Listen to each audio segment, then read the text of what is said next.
যে মেয়েটা আপনারা রিসেন্টলি যেটা নিয়ে কথা বলতেছেন,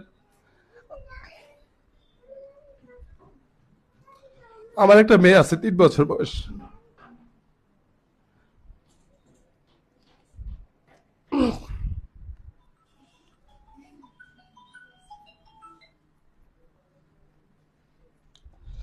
আমার চাকরি জীবনে আমি অনেক ভয়ঙ্কর লাশের শ্রোধার করছি। পানিতে পচা, অ্যাক্সিডেন্ট, আগুনে পোড়ানো।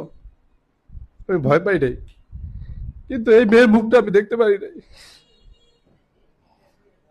আমি উপস্থিত ছিলাম হাসপাতালে, কিন্তু আমার ভয় লাগছে। কারণ আমি আমার মেয়ের মুখটাই দেখতে পাচ্ছি ওর মধ্যে।